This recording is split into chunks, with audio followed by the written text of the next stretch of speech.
if I'm on my deathbed, what is my family going to say about me? And so I was like, they're going to say like she worked a lot or built a family, which are both like really good things. But what I wanted was more. Like I wanted to understand like what could I make an impact on? How could I actually help people? And my family say, hey, she tried really hard to do that. Those kinds of questions that are really like getting down deep, that's how you determine what's important to you and what your independence is going to look like.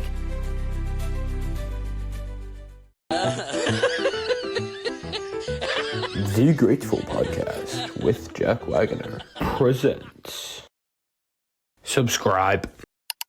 Welcome back to the Grateful Podcast. I'm your host, Jack Wagoner, and today I'm joined by Brianne, the founder of the Independence Lab, an organization dedicated to helping individuals develop the skills they need to live independently and confidently.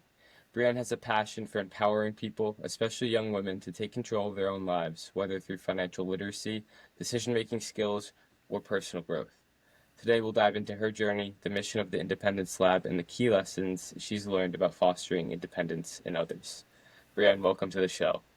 Thank you very much for having me, Jack. I'm excited to be here. Thank you so much for coming on. So one of the first things I found super interesting when going through your website was you said emotional intelligence outranks expertise. And this is something that has definitely, I found it rings true in my life and in so many others, but it's definitely overlooked in many different systems and conversations. So I want you to start off by explaining how this is true in your life and how people can start shifting to growing their emotional intelligence and becoming more emotionally intelligent. Yeah, so I found basically my whole career and how I've advanced has really been thanks to emotional intelligence. And I guess that starts right out of college. I was interviewing for like my dream internship. I was a competitive dancer and journalism. That was my degree. And so I got this opportunity to do an interview for an internship with this magazine company that had Dance Magazine, Dance Spirit Magazine, and American Cheerleader Magazine. So it was like literally all the things wrapped up into one for me. And I got on this call. It was my very first interview, and I just absolutely thought I bombed it. And she asked me this question I just wasn't prepared to answer. She asked me, what was your favorite story in an issue? And my mind just like went blank. So I took a deep breath and I just asked her, I was like, hey, can we come back to this question? And she's like, okay, sure. So asked me the rest of the questions. And then finally at the end, I said, all right, I'm ready to answer this question. Gave her my answer. We ended the interview and I was like, I did not get that. But it turns out that she was so impressed with the way that I handled it, and now self-reflecting, that's called self-regulation. She was so impressed that she actually created an internship for me. So I got this role at this really cool company, and it turned into my dream job. It was kind of like a manifestation of me wanting to work in New York City. Got to do that, and that has kind of progressed in my career ever since. So in the place that I work now, it's a digital marketing agency, and I was in content, but I was able to empathize, which is also a pillar of emotional intelligence, with what the company needed, what my boss needed. And so when I started doing those things, I got a promotion to be the VP of operations there. So just looking back at my career, I'm saying like, I wasn't the best writer, I wasn't so tech savvy, I wasn't any of these things the best at any of them, but what I did have was emotional intelligence. And so that's what I wanted to bring to other people, and especially young women who are starting their careers, or any young people really, and telling them, you don't have to be the best. You just got to figure out this emotional intelligence side, especially now in the age of AI.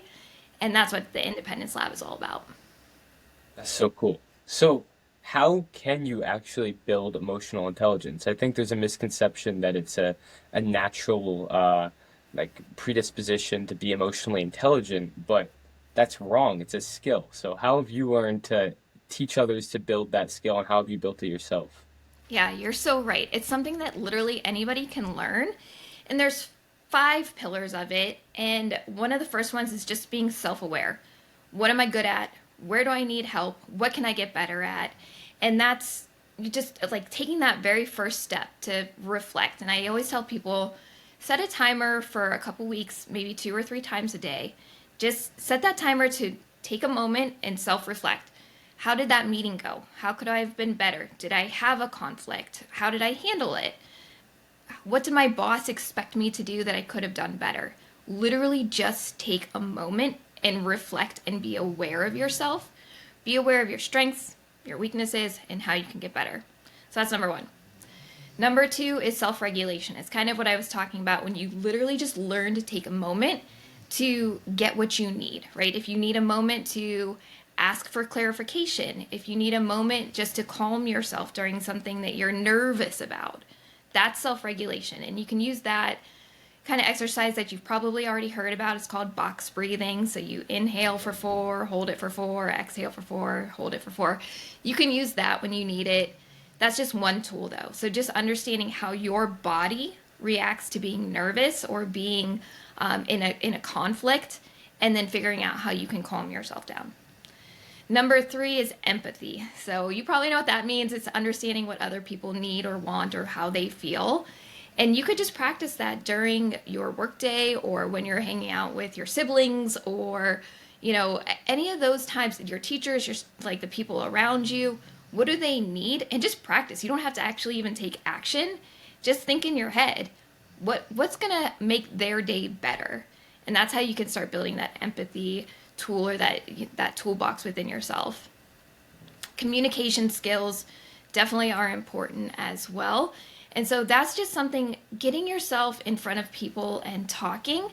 And that's going to be something that you're going to see opportunities come up, whether it's do this sales call, or maybe it's something along the lines of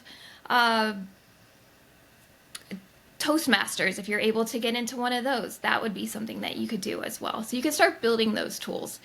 And then something that's just really important about, I feel is important, is like that financial factor as well. So young people, making sure that you're starting that financial foundation early. It's really about that literacy part. So learning about podcasts that talk about money, or reading the books, whatever you can do to start learning and building that financial foundation, I think is super important for allowing yourself to have that emotional intelligence later in life. That's really interesting. The connection between financial literacy and emotional intelligence isn't something I thought about before, but that does make a lot of sense, because our finances are proven to have such a strong impact on just us as a whole and the way we're feeling and our emotions. Like, I think I read something last week, and I could be wrong, so don't quote me on this, but like 40% of all ruminating is ruminating about our finances. And I think that's super interesting. I Yeah, think as a whole, my generation, um, and it's common across a lot of young people, but struggles to understand a lot of financial things, because we don't really have to. We have a lot of our parents are help us out and stuff. So yeah, yeah. understanding financial things is really, really important. Yeah, I think if you're constantly worried about it, you're not going to be focused on the things that can, really make a difference in your life and in your career. If you're constantly like, well, I can't pay my rent this month, that's not going to be helpful to you. Right. Yeah. So how do you help people, especially members of Gen Z, become financially literate? And yeah, what does that even mean to you? What does being financially literate mean? Yeah, there's so many buzzwords, right? It's just like Yeah. when it comes to investing, or there's just all of these words that are circling around. And I find that a lot of young people, a lot of women, but even just like anybody that is not exposed to that vocabulary, it can become very overwhelming. And so I am not a financial planner. I do not have any of those credentials, but what I do preach is just learning, just putting yourself in the room to be able to understand these things. So first, it starts with getting your first job, right? And if your company does offer something like a 401k, how do you get that? How do you sign up for it? For me, and for a lot of Gen Z that I've talked to, I'm not Gen Z, but if you were Gen Z and you are trying to set up your 401k, you actually have to invest it in something, into some sort of stocks or program that's within that account. And I did not know what that meant. I had to ask my dad, and that's exactly what everybody I talk to says. I have to ask my dad. And it's like, oh, that's like, it's good that people have this support system, but it's also like, man, how do we get to a point where we don't have to be asking our parents or a male figure for this? It's we kind of already know going in, okay, this is the account that I've been given, and these are the types of stocks, and this is the risk that I feel comfortable taking. And just that's just one component, right? So getting your 401k set up. How do you have your savings account? What's a high yield savings account mean? Do you invest in stocks or ETFs? So what I encourage is just literally going to podcasts and books that will teach you these things, because then you get to learn with no pressure whatsoever. You can just listen and start to pick up this information, and it's not like you're in front of somebody who's going to think that you're silly for not knowing these things.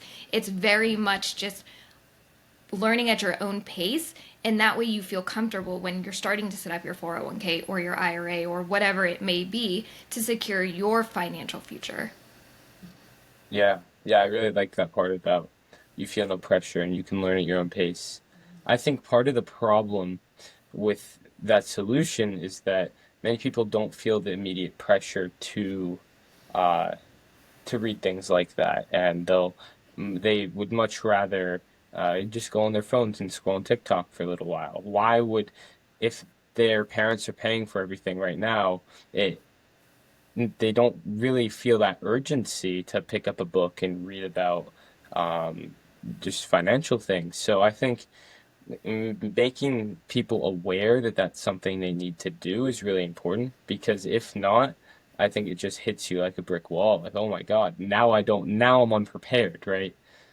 That's a really hard message to get across when they don't feel any consequences of it in a short term. Yeah, so, I was very lucky, had great parents who helped me during college, and I am not immune to understanding what that means to come from that place of privilege. And I got myself into a bit of debt when I lived in New York City. And then when I came back, I was like, oh man, what do I do now? I can't like ask my parents to pay off this debt. That's not okay. So you have to understand what it means for you. But I also want to be cognizant that there's so many Gen Z that don't have that privilege from their parents, so they Yeah, are that's very true. paying for themselves. They have to put themselves through school. They have student loan debt. They have these things, and they're maybe just feeling overwhelmed. So, understanding, do you pay off student loan first or start saving for retirement first? That seems so far off. How do you handle that? And so, helping to answer those questions and just learning is going to make everybody feel so much more comfortable. Yeah, yeah, that's a really good point. That was definitely a privileged viewpoint there. I think that hits on something really interesting that I was thinking for preparing for this podcast, which is um, on the internet, you really see two different sides of the same coin, which is some people are saying that Gen Z is the most privileged generation, that there's never been better opportunity to become financially successful. The other side of the coin is saying that we're set up for failure, we're financially doomed, the first generation to make less than our parents, but all these things. And I understand that social media portrays extremism before the truth. So I was really curious to get your perspective on this and where the truth actually lies. Maybe you don't know the full objective truth, right? But just from your perspective, what you've seen. Yeah. So, of course, I don't have a crystal ball in how this is all going to pan out, but I think both are true. So, you have the opportunity, you're going to turn this into something amazing and be a millionaire. I totally see that. The Grateful podcast is going to be huge, and everybody has that opportunity to build themselves online and their brand and all that previous generations did not have. So, that is one part of it, of course. But you guys are also a part of this generation where it's, COVID and all of these different things that are breaking down the economy and crazy inflation, and houses are so expensive. You can't own a house with like as early or as easily as previous generations. Like it's Mhm. job markets are up and down. And then one of the biggest thing that's coming out is AI and how do you compete with that? And so I think both sides of the coin are true. And most people are going to find themselves somewhere in the middle. Maybe it's not as difficult and maybe it's not as easy as building that brand online as many of the influencers would have you believe. So I think you're going to end up seeing most people, as usual, fall somewhere in the middle there. And that's something that, having this really strong core, this foundation, both on the financial side, but then in how you handle yourselves and progress yourself through your career is going to be really important. But Brianne, that's such a boring answer. That's not going to get views online. It's Uh, true. All right. Everybody's building their brand and making millions, right? yeah, exactly. I think that's so funny. It's something, well, I guess funny is not the right word. I recently had my first m- videos on YouTube last week getting like thousands of views. Like had a 12,000 view video and I was super Nice. psyched. But it was my a video with the most probably negativity that I've published, and it's really interesting to see how it's always the controversial things or the extreme things that get views. It's pretty disheartening. So that makes me even more I guess I have even more respect for what you're doing because it is an authentic, truthful thing. And I love when people are finding success in things that are honest and truthful and not playing to the extremes or playing just just for views. I think that's really cool.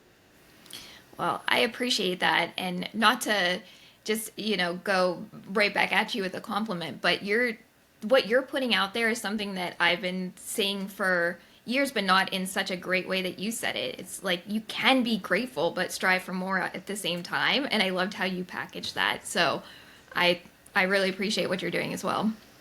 Thank you so much. Yeah, I think it's what the world's going to trend toward. Um, I see someone I interviewed. He has a podcast of his own, and his name's Elliot Buick, and he has this idea of social media inflation. And at some point, all these people that are doing things only for clicks or for views with these crazy titles and clickbait thumbnails, it's going to be like any inflation. It's going to burst, and the people left are going to be the ones that built something real and authentic. Um, and I really do believe that that's what we're trending toward. I think you're right. I think that it got to this point of things being so filtered and so, people standing around with their Ferraris or whatever it may be, these flashy things, or to your point, very, very negative just to get the clicks.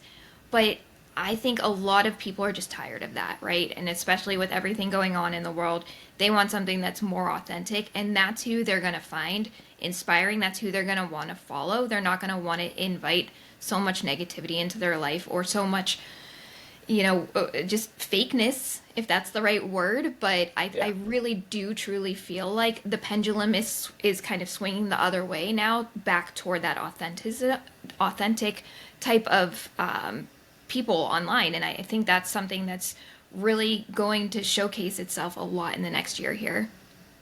Yeah, yeah, I agree. And so working with so many members of Gen Z, especially Gen Z women, how have you seen social media affect them in their ambition for their careers and their mental health and just overall? Yeah, I think that they feel like they need to have it all figured out. This Mm, person, they've got this great job, or they're this amazing influencer, and they've got all these great clothes and these bags and these, the boy and the whatever it is. They feel like there's some sort of timeline.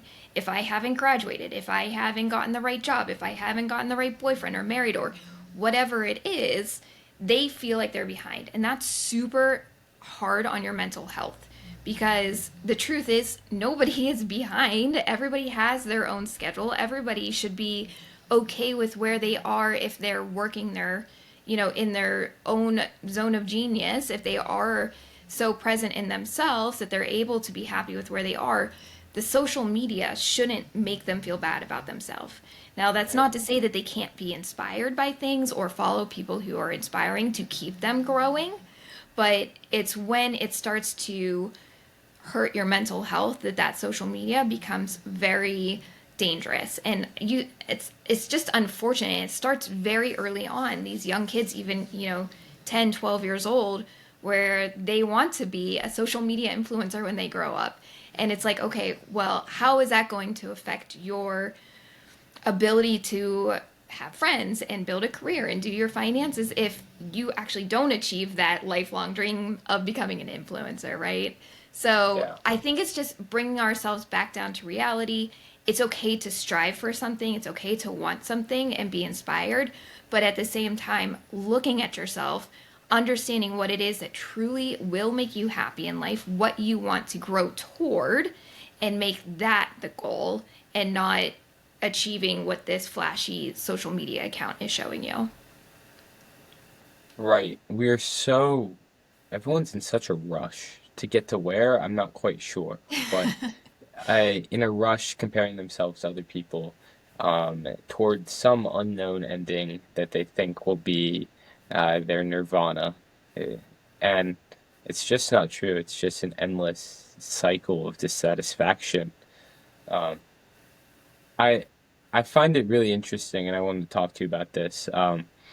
I've seen a lot of studies of in the recent years and in my generation the difference between men and women and their ambition and going for things. Um, like more women are going to college. More Yeah. women are uh, getting a lot of more women are getting jobs right out of college. Like things like this, where it.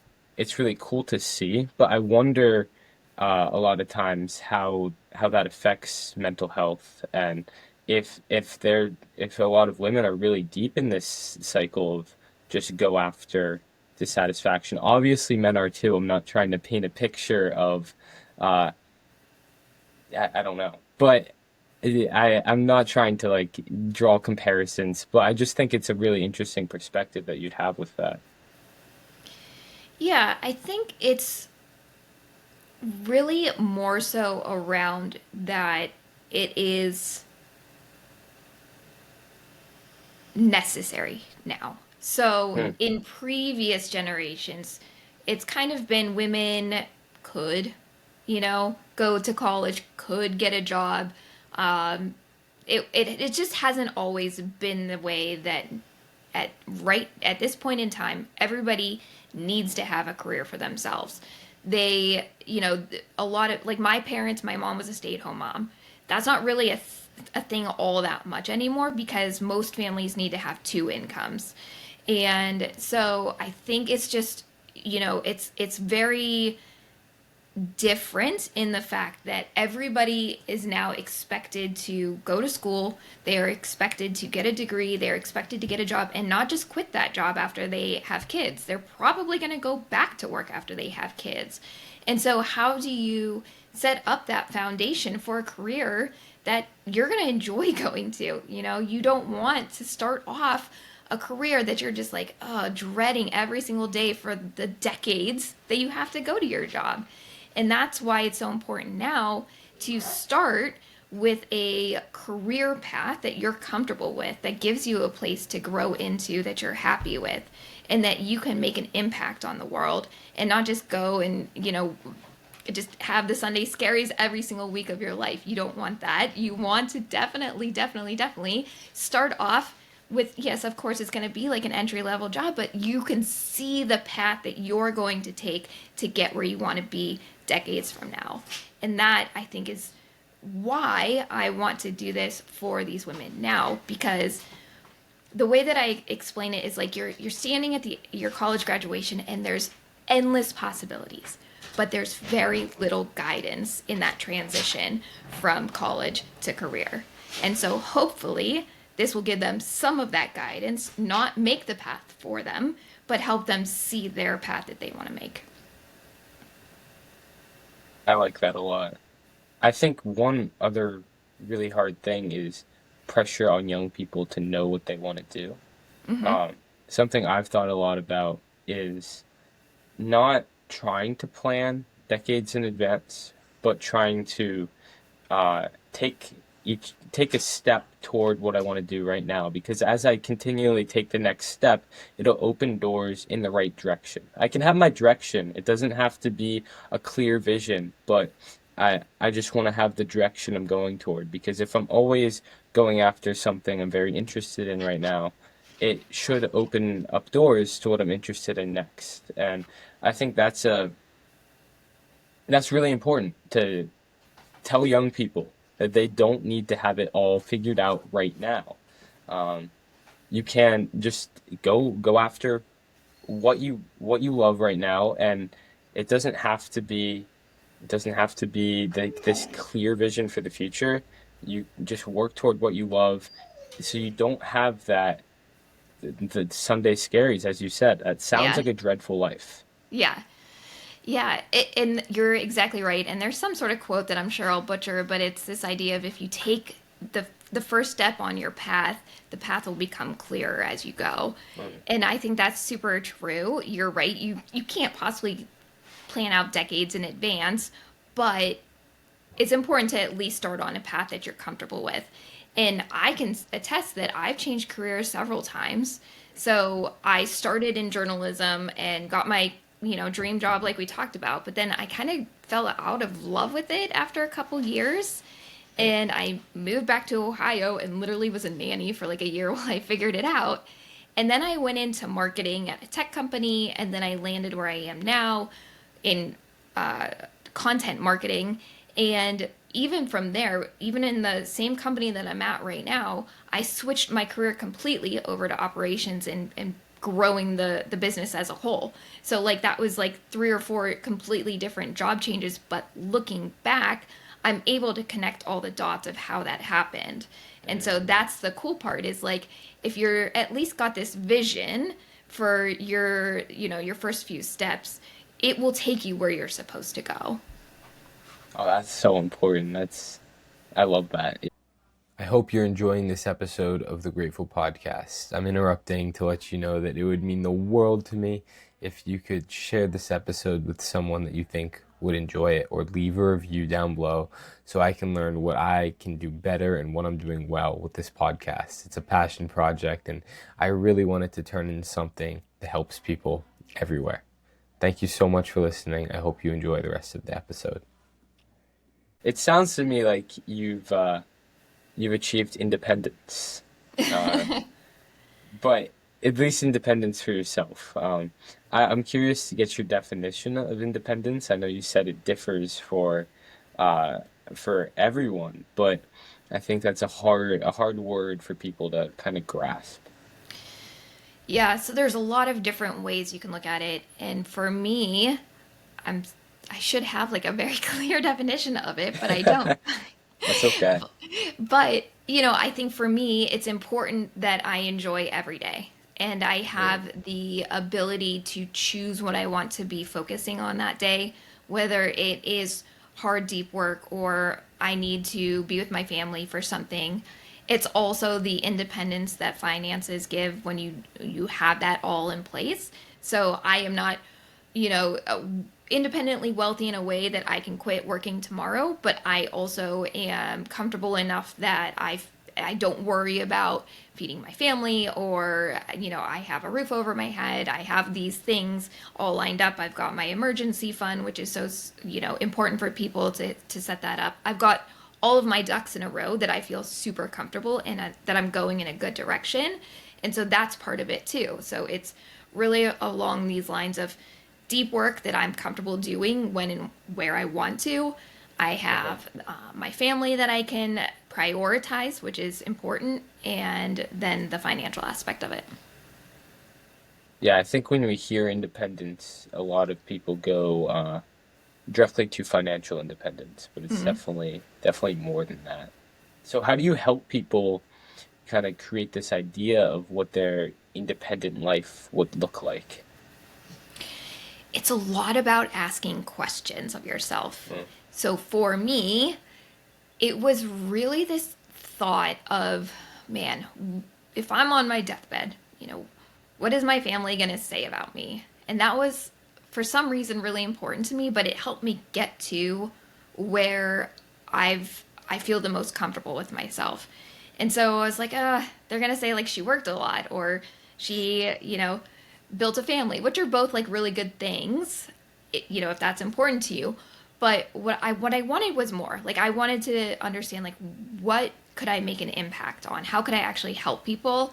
And my family say, "Hey, she tried really hard to do that." And so when I thought about it in those terms, that's what really helped me understand it. And that's those kinds of questions that are really like getting down deep. That's how you determine what's important to you and what your independence is going to look like. Thinking about your legacy almost, like what are you leaving behind? Yes, exactly. That's really cool. I think a lot of times we really complicate introspection and trying to figure out what we want ourselves. That was a really simple way of putting it. And it's funny that you put it by thinking about what other people would think of you, but in a way that you kind of that helps you determine your own values, not the values of other people. That's really interesting because so many times we're just told stop thinking about what other people are thinking of you. But it's interesting that if we think about what they're thinking of us and we see how that makes us feel, we can really determine how we want to feel and what we want to do to feel a certain way. Yeah. I mean, I wasn't thinking like, man, I hope they think I like dressed cute. Like, it's not that. Do they like Right, the car yeah. I drove? It's not that. It's just, it's did she try hard to make an impact? That's what I Hmm. really care about. Yeah. Yeah, again, like I think that's legacy. It's on a deeper level of what did they think about me? Not uh eh, yeah, exactly. Not what did I look like, what did I dress like. Yeah. Um so I think uh yeah, I think independence is such an important thing for so many people. And looking forward, I want to create independence in my life to be able to um, do what I want, but also I think independence is a very it's a confusing thing for people because they think being independent means doing whatever I want to right now. And I think it's that idea of if I want to be independent in the future, I have to hold myself accountable in the moment.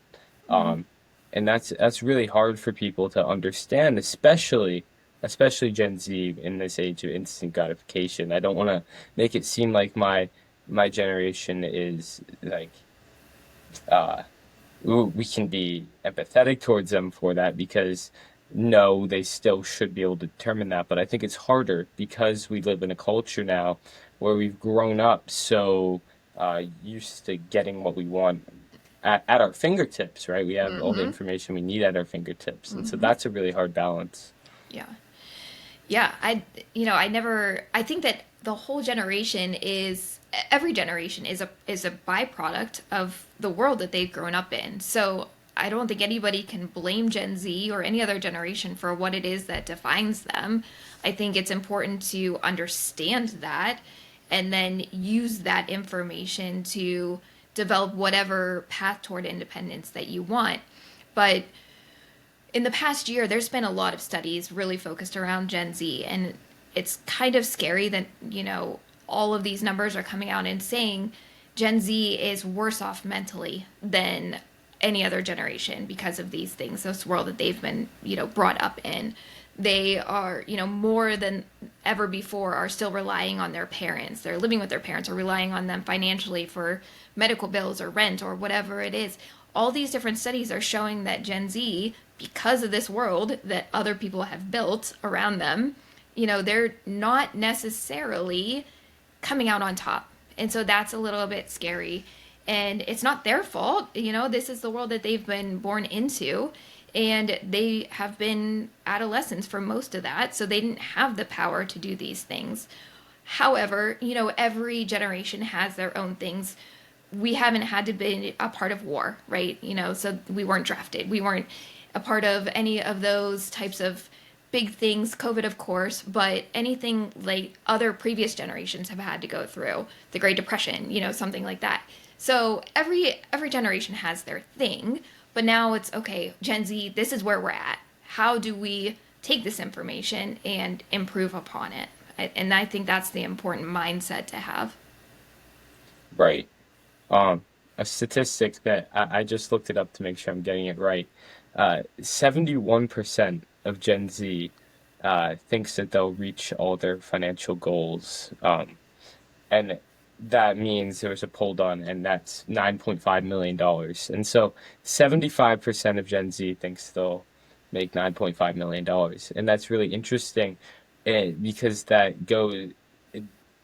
information comes out at the same time that we hear this um, we're worse off and people are living with their parents. It's so rare that people I know graduate college and then go buy a house or well get an apartment even. Like where I live, apartments are like 1,500 a month is cheap and it's incredible.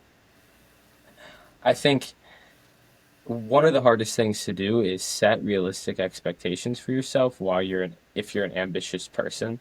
That kind of goes with what I talk about on this podcast, like the being grateful and being ambitious.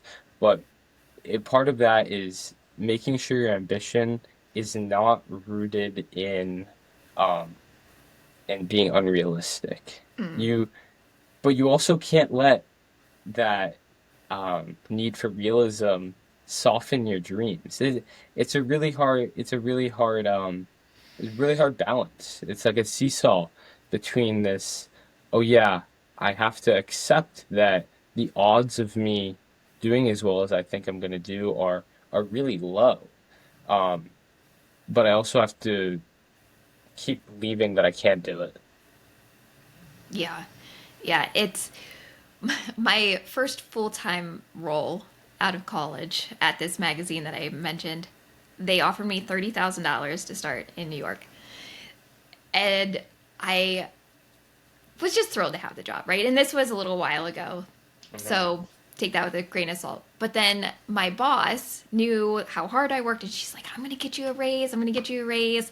And this is like the first time this has ever happened to me, right? So I have no idea. I'm thinking I'm going to make a lot more money. She comes back and she's all excited, and she got me a raise to $33,000. And I'm just like, so deflated, right? Because in my mind, I had this with much bigger number in my head, but to her, that was a big raise for them because it was 10%, right? And so like Right. if you when you have a job and you get a 10% raise, that's a lot for the business. And I just had no idea what realistic could be for a raise, and I was so deflated. And so I think it's important to understand like where you're at, what industry you're in, what's realistic for this situation, so that I probably disappointed her with my reaction, and she worked hard to get it, and I kind of Right. feel bad about that now. But it's just, part of that was then a couple years later me being like, wow, I just, even though I've gotten some raises, I still like literally make peanuts for living in New York City. And so that was part of the reason that I had to just walk away from that and go to something that was going to be more lucrative.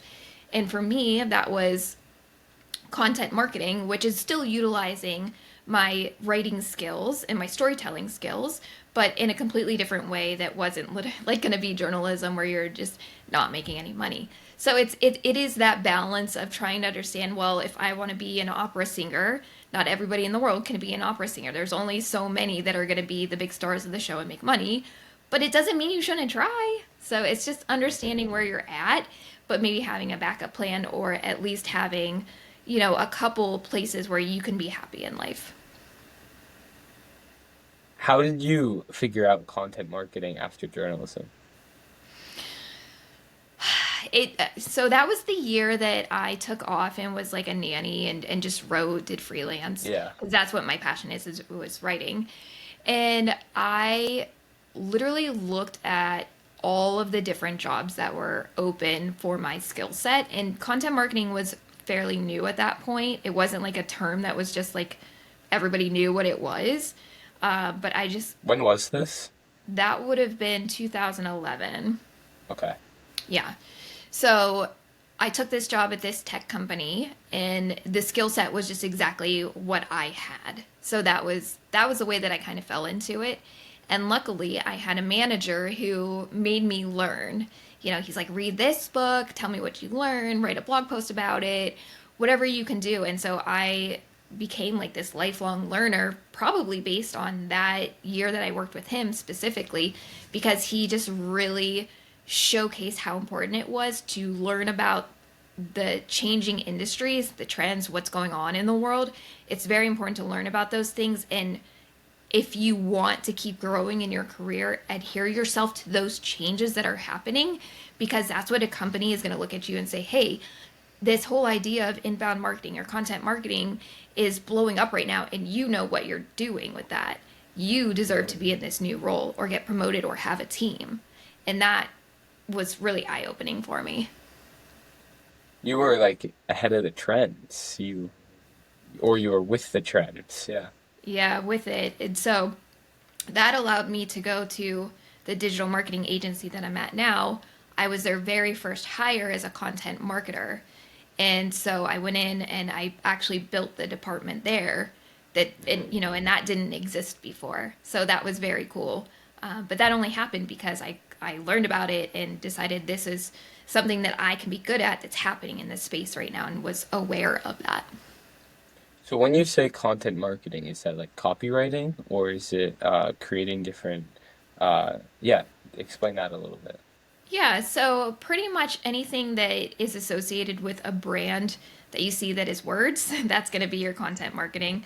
Okay. But it's very vast now. A decade and a half later, it's your social media, it's anything blog related. If you download a free ebook, people are putting content in front of you to educate you on what they're trying to sell you. That's content marketing. Okay. And so after you were at that job for a little while, then you decided to create the Independence Lab? So I've been there for a while, yes, and I moved into a role that was more like how do I grow the whole company? And Yeah.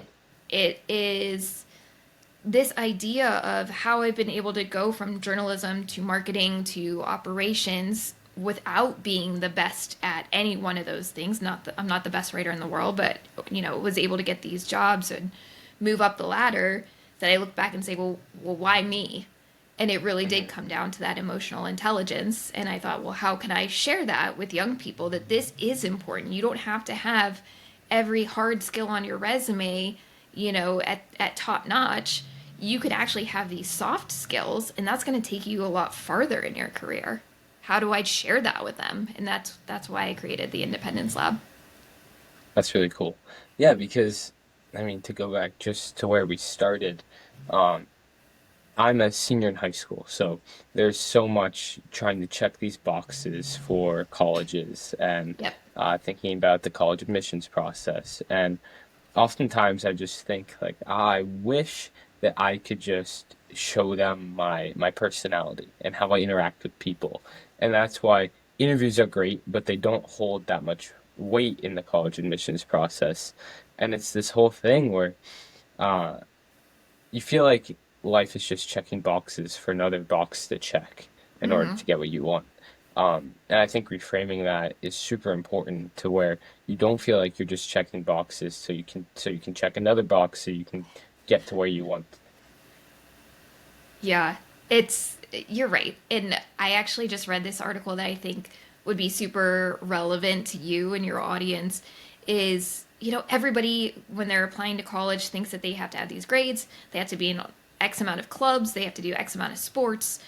But really what they're saying is actually helping them stand out right now is doing exactly what you're doing online blogging or YouTube videos or something that they can showcase their personalities. So you're ahead of the game, Jack. And, I would encourage people to, it doesn't have to be anything that you're not comfortable with. If you're not comfortable doing YouTube videos, don't do them. But if you can write, then write. Or if you want to create music and put it out there. But if you are showcasing that personality, then that's going to get you a little bit further than the person whose, application looks exactly like yours with chess club and softball or whatever. and that's super cool that you can have that opportunity to do that now. Yeah, 100%. It's so much easier to put yourself out there and be seen. And it helps differentiate you because there is no personality when they're just looking at a Yeah. PDF document of what you've done. And you can help with your writing and your essays and all that, but still, I think it's huge to be able to show how you interact with people and your the real quirks of who you are and what makes you unique. Yeah, and that's a really big part of emotional intelligence. Yeah. So, um, how much does it matter where you go to school in your experience with the women you work with? Do you find that women that go to more established or reputable universities get better jobs? I mean, unless you're going to some legal firm or Wall Street, that really picks from certain schools, I don't think it matters. I went to a state university, I went to Kent State, and that didn't hold me back at all, I don't think. I think it's really, and a lot of times some people don't even have degrees that we've hired. It's really that they stand out and they are self learners and they have really taken the effort to apply themselves in different ways. So I think that matters less and less these days. Yeah.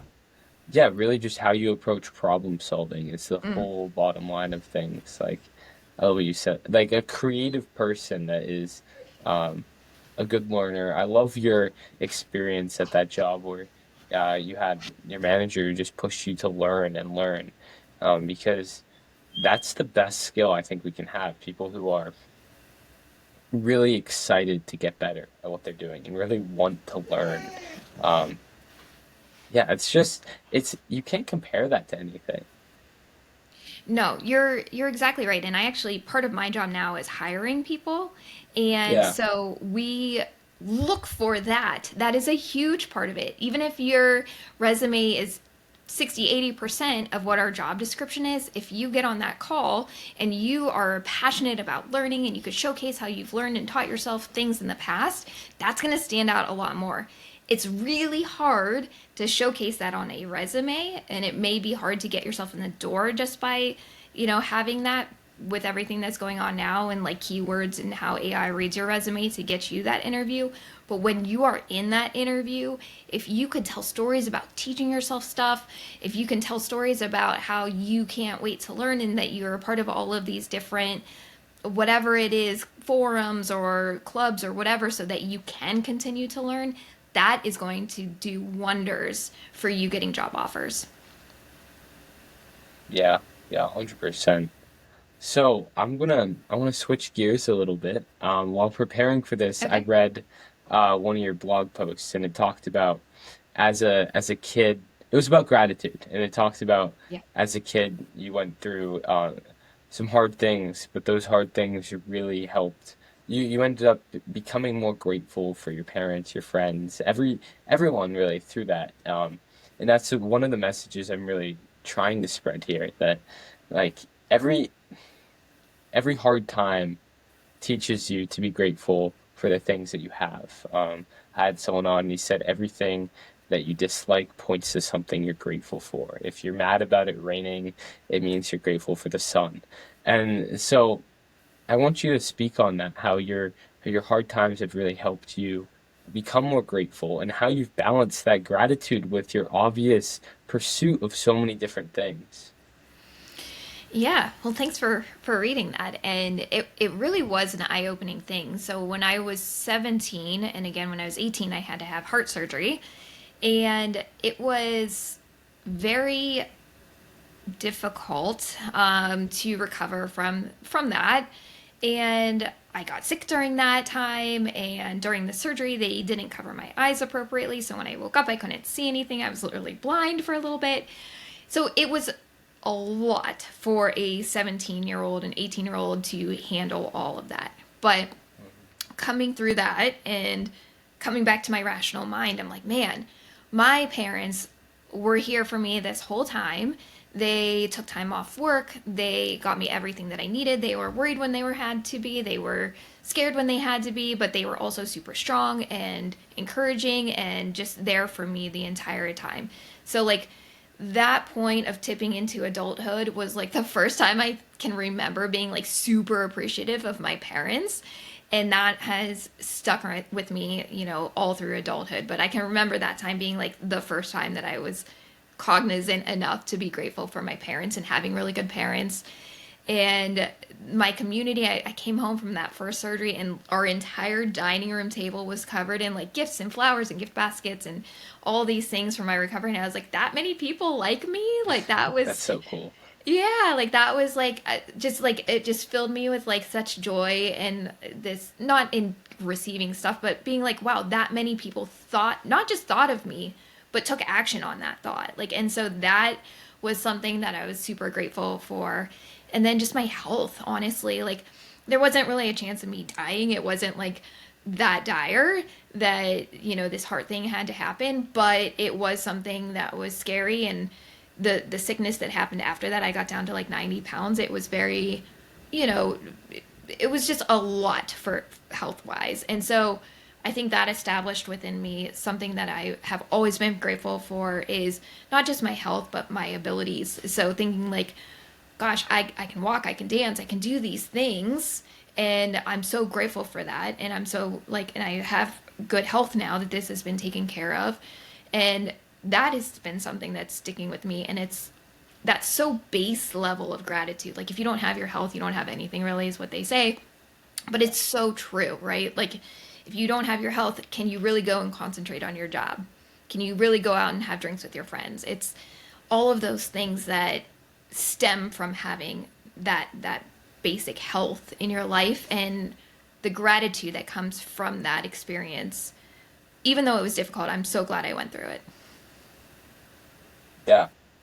Yeah, it's so hard because when you're in a hard moment, it's hard to recognize that in the future you're gonna probably be grateful that it happened. But Yeah. that doesn't take away the fact that it's not fun in the moment. But I've been trying to really help myself be conscious of that. Wow, I was really sick for 2 weeks straight about 3 weeks ago now, and like through that time, like I don't have time for this. I have so much I want to do. Um, but I just had to tell myself like I'll be grateful. Something good's gonna come of this. Like trying, I like to meditate a lot, so like trying to help myself realize through meditation like this is going to be worth it. That I'm going to get something good out of this. Um, but that's such a hard thing to do. And I think when you can feel that, when you can get to a point where you do appreciate even the hard times, um, life just feels so much better. Yeah. I'm glad to hear you say you meditate. I've recently, well, it's been about a year since I started doing that, and it just makes such a huge difference. It really does. And it's cool to see it become more mainstream. I know that it's been on the rise for a long time now, but um, it does make such a big difference. Even doing it like 10 minutes a day. I'd be very curious to see the effects that it would have at a much higher scale because I know that 10 minutes a day is nothing compared to many people out there, but it's something. Yeah, absolutely, for sure. Don't stop doing that. It's amazing. I think everybody should. But you're right. It's for a long time it'd be like people would like giggle if you said you meditate. But Right. now, but Yeah. now I think that it's more accepted because people understand the power of it. Right. It's cool that we can just say that here. It's not Yeah, like people are gonna comment like, "What is this woo woo?" in the comments. Like, if anything, we'll get more support for it. yeah, Yeah. Well, Brianne, I really really enjoyed this conversation. Thank you so much. I know you said you want to do a little giveaway, so I'd love to let you do that. yeah. Well, first of all, thank you for having me. I so truly appreciate it, and I can understand that like sometimes this emotional intelligence stuff can kind of be a little intangible. So I created a full length step by step guide, and usually I would sell it for $19 to go through this, but I am so like in awe of what you're doing, Jack, and I love this idea. So I want to gift it to your listeners for free. And so if you would like to get that, you can go, I'm sure you'll put it in the show notes, of course, but Yes. Yeah. you can go to theindependencelab.com/playbook to get that for free. That page will allow you to get it without any paywall. So definitely do that. And then for daily updates, following me at Brianne at the lab. That would be my Instagram, and I would love to see you there. That's awesome. Thank you so much. Yeah, I love what you're doing. I think that it's so necessary, and I really, yeah, I'm really happy to see that. I was super psyched when I forget who reached it. I think I reached out first on Podmatch actually, but I was just super psyched to see what you're doing. Awesome. Well, I appreciate it. I think this college to career like transition, like I said, there's no guidance around it, and so hopefully this helps at least one person who's listening. That would be the dream. At least one person. That's all we can hope for, right? Yeah, If you exactly. help one person, social media again, like we'll go back to the social media inflation. It's like we can see, oh, I got 500 views. Oh no. It's like that's 500 people. Have you ever seen 500 people gathered in a room? It's a lot of Yeah. people.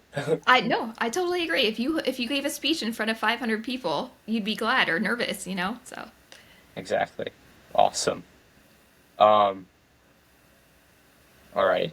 That was Thank you so much for tuning in to this episode of the Grateful Podcast featuring Brianne Rush. I really enjoyed my conversation with her. I love the topic of independence. Independence is so subjective, and yet it's so important.